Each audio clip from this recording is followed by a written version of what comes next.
Դրամն այսօր տատանումների մեջ էր, եթե կեսօրին մոտ ԱՄՆ $1 դիմաց պահանջում էին 465-70 դրամ, ապա օրվա վերջում դոլարն արժեր 450 դրամ։ Պատճառն այն է, որ հայաստանյան բանկերը խուսափում են դոլար վաճառել, քանի որ վստահ չեն, արդյոք փոխարժեքը կկայունանա, Ազատությանը ասաց տնտեսագետ Հայ ազգային կոնգրեսի ներկայացուցիչ Վահագն Խաչատրյանը։ Ես տեղյակ եմ, որ կենտրոնական բանկը ինչ-որ վարչական մեթոդներով փորձել է այդ հարցը լուծել, այսինքն հավաքել բանկի ներկայացուցիչներին եւ նրանց դիմել, խնդրեմ կամ պահանջել, որպեսզի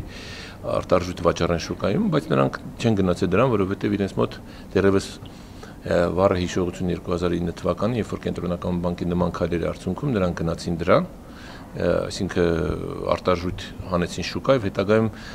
1 միլիոնից ավել համարյա բոլոր բանկերը վնաս կրեցին եւ այդ բանասը ոչ ոք չփոխհատուցեց։ Խաչատրյանի համոզմամբ դրամի կտրուկ արժեզրկման պատճառներից է նաեւ այն, որ Հայաստանում գործող ռուսաստանյան ընկերությունները ձգտում են ձերբազատվել իրենց մոտ կուտակված եւ օրորի արժեզրկվող ռուբլուց եւ այստեղ Հայաստանում դոլար ու եվրո են գնում։ Արդյունքում դրանք թանկանում են, դրամը արժեզրկվում։ Այդ բանկերի վերլուծությունը խոսում են դրա մասին, որ Հայաստանում արտարժույթի սով է լինելու, կոնկրետ դոլարի։ Եվ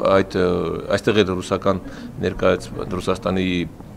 տնտեսական շրջանակների ներկայացված կազմակերպություններն են ուզում ձերբազատվել իրենց ռուբլուց։ Ես կարծում եմ, սա լրացուցիչ ճնշում է առաջացնում մեր արտարժույթի շուկայում եւ չնախատեսված չափերով եւ քանակով արտարժույթ է գնվում նաեւ հենց ռուսական ընկերությունների կողմից։ Տնտեսագետը ընդգծեց, դրամի արժեզրկումը անխուսափելիորեն հանգեցնելու է մարդկանց կենսամակարդակի անկմանը, ապրանքները, ծառայությունները կթանկանան, մինչդեռ աշխատավարձերը չեն բարձրանում։ Սպառողների իրավունքների պաշտպանությամբ զբաղվող Կարեն Չիլինգարյանը փոխանցեց իրենց դիտարկումների արդյունքները։ Ներկրողապրանքների հետ կապված իհարկե դրամ դոլար այդ հարաբերության հետ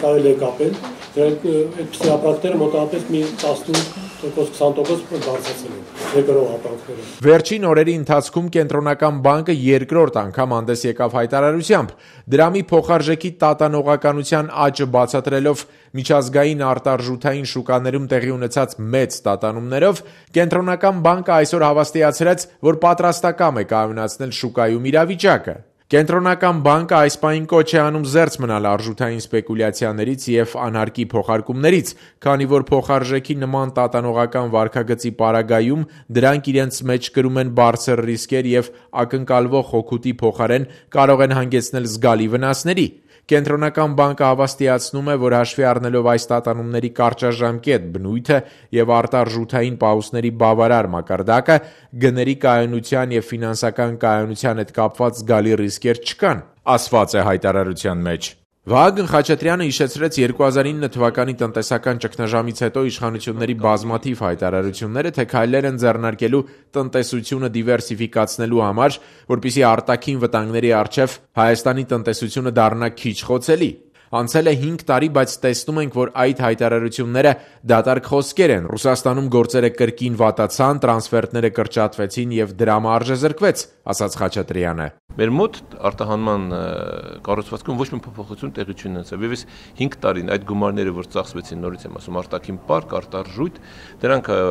իրական հատվածում մտնելու փոխարեն ուղղակի ֆինանսական շուկայում որոշակի կայունություն ստեղծեցին, շատ այդ կայունությունները տեսակ ինչպիսի վիճակում է, կայուն հասկացողությունը շատ հարաբերական է, այսինքն մի օրվա մեջ այդ կայունությունը ուղղակի քանդվում է, որովհետև մեր այս տարիների ընթացքում նաև կախվածությունը ռուսական տնտեսությունից շատ մեծացավ։